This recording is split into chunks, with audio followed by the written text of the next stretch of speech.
भगवान श्री कृष्ण की प्रेरणादायक कहानी सुदामा की सच्ची भक्ति। कहानी शुरू करने से पहले दोस्तों, मेरे चैनल ग्रो द लाइफ में आपका स्वागत है।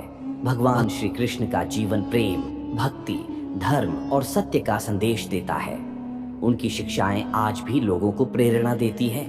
ये कथा उनके बचपन के मित्र सुदामा की है, जो सच्ची भक्ति, प्रेम और निस्वार्थता की मिसाल है। ये कहानी हमें यह सिखाती है कि यदि हम अपने कर्तव्य का पालन करें और सच्चे मन से भक्ति करें, तो भगवान हमारी हर मुश्किल को दूर कर देते हैं। कृष्ण और सुदामा की मित्रता। द्वारका नगरी के राजमहल में एक दिन श्री कृष्ण अपने सिंहासन पर बैठे थे। तभी एक थका मांदा, साधारण वस्त्रों में लिपटा ब्राह्मण महल के द्वार पर आया। द्वारपालों ने उसे रोका और पूछा, कौन हो तुम? ब्राह्मण ने धीरे से कहा, मेरा नाम सुदामा है, मैं भगवान श्री कृष्ण का मित्र हूँ। द्वारपालों को विश्वास नहीं हुआ कि यह गरीब ब्राह्मण उनके राजा का मित्र हो सकता है। लेकिन जैसे ही श्री कृष्ण को पता चला कि उनका बाल्यकाल का मित्र आया है, वे नंगे पांव दौड़ पड़े। श्री कृष्ण ने सुदामा को गले से लगा लिया। महल के सभी लोग हैरान रह गए कि भगवान स्वयं एक साधारण ब्राह्मण के चरण धो रहे थे। सुदामा की कठिनाई, सुदामा और श्री कृष्ण की मित्रता गुरुकुल के समय से थी। वे दोनों महर्षि संदीपनी के आश्रम में साथ पढ़ते थे। श्री कृष्ण राजकुमार होते हुए भी सुदामा को कभी छोटा नहीं समझते थे। समय बीतता गया, श्री कृष्ण द्वारका के राजा बन गए और सुदामा एक निर्धन ब्राह्मण। सुदामा का जीवन अत्यंत कठिनाइयों में बीत रहा था। उनकी पत्नी बच्चों के लिए भोजन की चिंता में रहती थी। एक दिन पत्नी ने सुदामा से कहा, आप श्री कृष्ण के परम मित्र हैं। यदि आप उनसे सहायता मांगेंगे तो वे आपकी सहायता अवश्य करेंगे।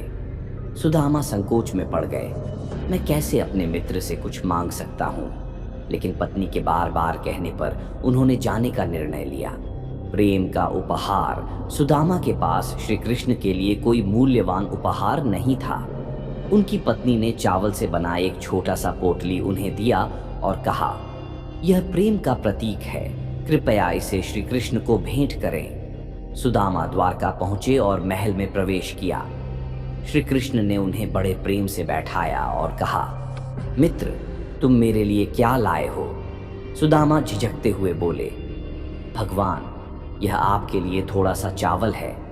यह प्रेम का उपहार है, कृपया इसे स्वीकार करें। श्री कृष्ण ने उस चावल को बड़े प्रेम से खाया और बोले, मित्र, इससे बढ़कर अमृत मेरे लिए कुछ नहीं हो सकता। सुदामा का आंतरिक द्वंद्व। सुदामा श्री कृष्ण के साथ समय बिताकर बहुत आनंदित हुए, लेकिन उन्होंने अपनी गरीबी के बारे में कुछ भी नहीं कहा। वे खाली हाथ लौट आए, क्योंकि वे अपने मित्र से कुछ मांग नहीं सकते थे। रास्ते में उन्होंने सोचा, क्या मेरा जीवन ऐसे ही कठिनाइयों में बीतेगा? लेकिन तुरंत ही उन्होंने खुद को संभालते हुए कहा, नहीं, मैं भगवान से कुछ मांगने नहीं आया, बल्कि उनके दर्शन मात्र से ही मुझे संतोष मिल गया।